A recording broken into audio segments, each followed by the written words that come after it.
썸네일에 보셨던 사진은 제 고객분이 경매로 낙찰받은 물건인데요. 당시 시세는 2억 초반이었고 1억 5,977만원에 낙찰을 도와드렸습니다. 대출은 1억 4천이 나왔는데요. 낙찰 금액 대비 약 87% 수준으로 나왔습니다. 내 집을 마련할 때 내가 가진 현금으로만 집을 사실 수 있는 분은 많지 않을 겁니다. 그만큼 대출이 중요한데요. 경매를 할 때 내가 대출이 어느 정도 나오는지 대략적으로 알아야 자금 계획을 세울 수 있습니다.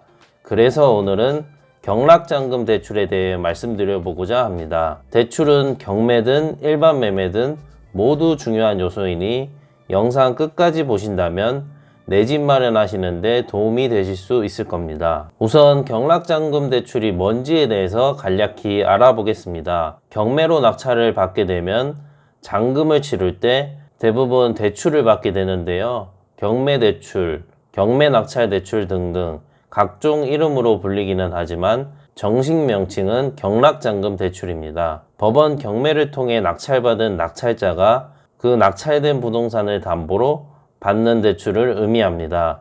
일반적인 주택담보대출이랑 똑같다고 보시면 됩니다. 경매 낙찰을 받게 되면 2주 뒤 법원에서 입찰 보증금을 제외하고 나머지 잔금을 납부하라는 통지서를 발송하는데요. 그 잔금 납부 통지서에는 언제까지 잔금을 납부하라고 일자가 명시되어 있습니다.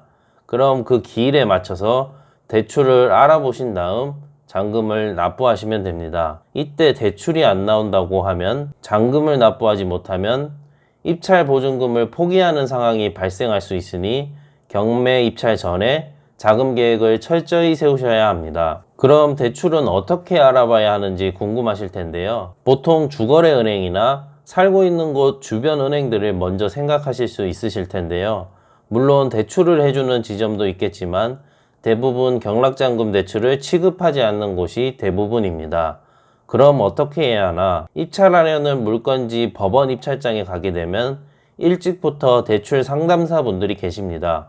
그 상담사 분들이 명함을 한가득 나눠주시는데 그 명함들을 다 챙기셔서 낙찰받게 되면 연락을 쭉 돌린 다음 대출 이율, 한도를 비교하신 후 가장 좋은 조건으로 진행하시면 됩니다. 상담사 분들도 은행 대출건을 성공하게 될 경우 수수료를 받는 구조, 즉 경쟁하는 구조이기 때문에 되도록이면 대출을 해주려고 하실 겁니다. 이때 대출 상담사 분들께 어떤 식으로 연락을 돌리면 되냐 궁금하실 수 있을 텐데요. 낙찰받은 경매 사건 번호, 작년 기준 본인 연소득, 현재 대출 현황, 담보대출, 신용대출 포함, 보유 주택수, 대출 희망사항을 적어서 문자로 보내주시면 됩니다.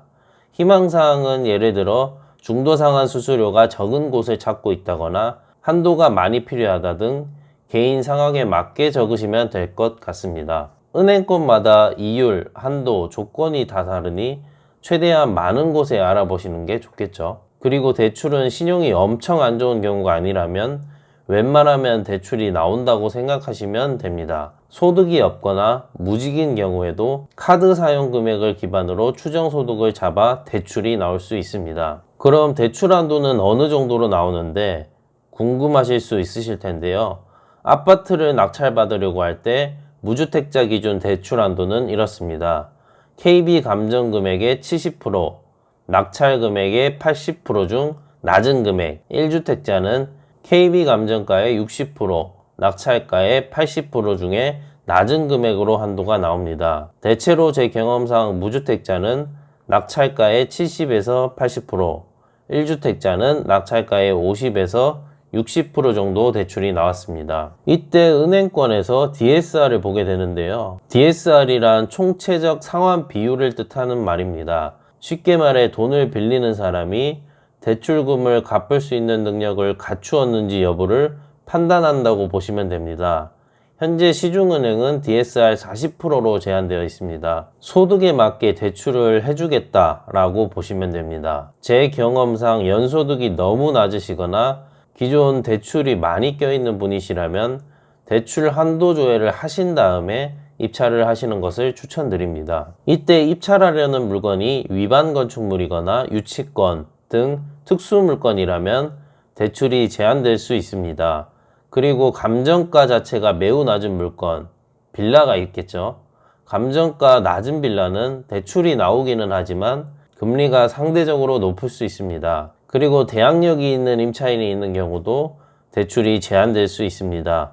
이 부분 참고하시길 바랍니다. 대출이란 게 정부 정책에 의해 영향을 많이 받는데요. 예를 들어 규제 지역에 선정된다든지 다주택자 담보대출 제한, DSR 시행 등등. 지금은 전 정부에 비해 비교적 완화가 되어 있지만 지금도 다주택자는 대출을 받기 힘든 게 사실입니다. 무주택자, 1주택자 분들은 경매 입찰하실 때 웬만하면 대출이 나온다고 보시면 되고 이율은 4% 전후로 생각하시면 됩니다. 현재 기준금리는 고정되어 있지만 주택담보대출 금리는 조금씩 낮아지는 추세입니다. 그럼 경락잔금 대출은 언제부터 알아보면 될까? 궁금하실 수 있으실 텐데요. 만약 직장이 없으시거나 기존 담보대출, 신용대출이 많이 있다고 하면 입찰 전 대출 상담사를 통해 한도 조회를 하신 후에 입찰을 하시는 것을 추천드리고요. 그렇지 않다면 무주택자 기준 낙찰가의 70에서 80% 정도 나오겠구나 라고 생각하신 뒤에 자금 계획을 세우시면 됩니다. 낙찰 후 일주일 뒤부터 대출을 알아보셔도 크게 문제가 없습니다. 저도 경매 상담을 해보면 경매 처음 하시는 분들이 본인이 낙찰 후 대출이 어느 정도 나오는지를 잘 모르셔서 자금 계획에 어려움을 느끼시는 분들을 많이 봤는데요. 그리고 기존 담보대출과 신용대출을 생각하지 않고 무조건 경매는 대출이 나온다고 생각하시고 입찰하셨는데 대출이 안 나와 애먹으신 분들도 많이 봤습니다. 여러분들도 이 영상 보시고 자금 계획을 철저히 세워보시길 바랍니다. 저는 현재 경매 컨설팅을 하고 있는데요. 시간적으로 여유가 있으시고 학습 의지가 있으신 분들은 경매를 누군가에게 배워서 직접 하시는 것도 괜찮은 방법이라 생각합니다. 그런 분들을 위해 도움이 되는 영상을 만들어 보도록 노력하겠습니다. 경매를 해보려고 하는데 뭐부터 해야 할지 막막하신 분들은 고정 댓글을 참고해 보시길 바랍니다. 오늘은 경매에서 중요한 부분인 경락잔금 대출에 대해서 알아보았습니다. 다음에도 내 집 마련하는데 도움이 되는 정보로 찾아뵙겠습니다. 감사합니다.